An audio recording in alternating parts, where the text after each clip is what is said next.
கர்த்தருடைய பரிசுத்த நாமத்துக்கு ஸ்தோத்திரம் உண்டாவதாக.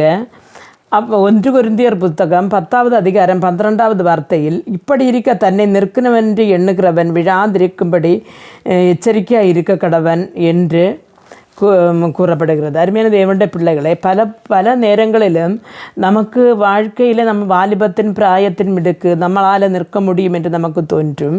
அதே போல தான் நாம் ஜெபத்திற்கு பதில்கள் அடிக்கடி வரும்பொழுது நமக்கு தோன்றும், என்னுடைய ஜெபத்தை எல்லாம் கர்த்தர் கேட்கிறார், அதனால் கர்த்தர் என்னோடு கூட இருக்கிறார் என்று சொல்லி நமக்கு உள்ளுக்கு ஒரு ஆறுதல் தோன்றும்.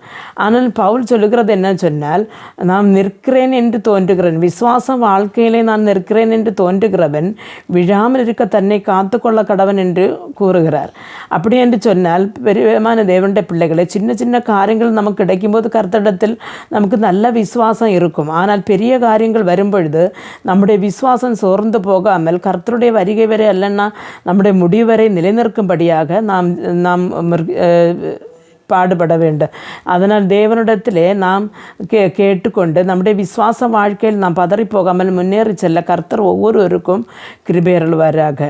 ஜெபிப்போம். எங்களை மிகவும் அன்பாக நேசித்து வழிநடத்துகிற நல்ல தகப்பனே, ஆண்டவரே, விசுவாச வாழ்க்கையில் தொடங்கி ஓடிக்கொண்டிருக்கிற இந்த பிள்ளைகளின் வாழ்க்கையிலே அவர்கள் ஒரு நாளும் விழுந்து போகாமல் நிற்கும்படியாய் ஆண்டவரே நீர் கிருபை அருள வேண்டும் என ஜெபிக்கிறேன். இயேசு கிறிஸ்துவின் நாமத்தில் ஜெபிக்கும் போது ஜெபத்தை கேட்டு பதில் அறிஞ்சினுள்ள தகப்பனே, ஆமென்.